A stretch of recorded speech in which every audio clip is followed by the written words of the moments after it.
Next up, Donald Trump has built much of his political brand around one claim, that he is the ultimate deal maker. But right now, two of his biggest foreign policy and economic bets are raising the same question, that can maximum pressure actually produce the deal that Trump wants? In Iran, months of war and economic pressure have failed to produce a final settlement. And on trade, Trump's latest confrontation has ended not in a deal but in another round of tariffs. US-Canada talks have broken down, with Trump imposing 50% tariffs on around $20 billion of Canadian goods. Trump has also announced 50% tariffs on Canadian auto parts and steel from January 2027. Canada has vowed retaliation.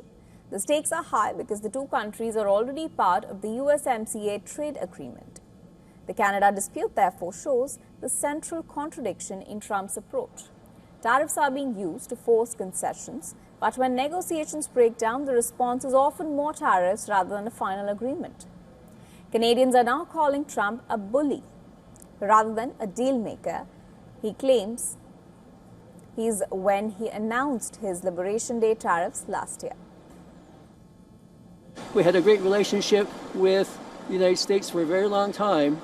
And in my lifetime, we've always been friends, and now we're not friends anymore, and it's going to hurt everybody, and it's just sad. I find it very sad. We have a bully in Washington, and he's just hitting us all with the big stick all the time. And we're not going to put up with it. Canada isn't. We'll fight back. Trump has, however, secured a number of trade agreements and frameworks. So the story is not that his tariff strategy has produced no deals. The bigger question is, how final and comprehensive are those deals? With the European Union, the US has agreed on a framework that puts a 15% US tariff on most EU goods, but steel, aluminum and regulatory issues remain contentious. The UK was the first major country to sign a trade deal with Trump, but disputes over its digital services tax have created a new flashpoint. India and the US have also been negotiating a trade agreement with agriculture, market access, tariffs, and India's purchases of Russian oil among the key issues. With China, Washington and Beijing have reached a series of truces and arrangements, but technology, rare earths, and export controls, along with industrial policy, remain unresolved.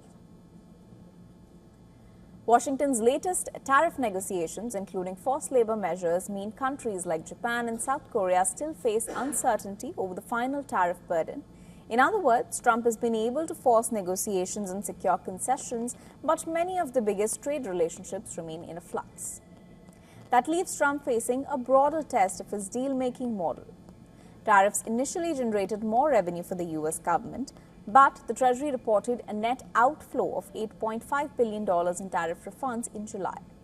Tariffs also raise import costs, create uncertainty for businesses, and invite retaliation. And the same question is now playing out beyond trade, including in Trump's confrontation with Iran. Military and economic pressure have so far failed to produce the final settlement Washington wants. The test for Trump, therefore, is not whether he can force countries to negotiate. He has shown that he can. The real test is whether he can turn that pressure into durable, implemented deals, or whether the tariff war becomes a never-ending negotiating tool.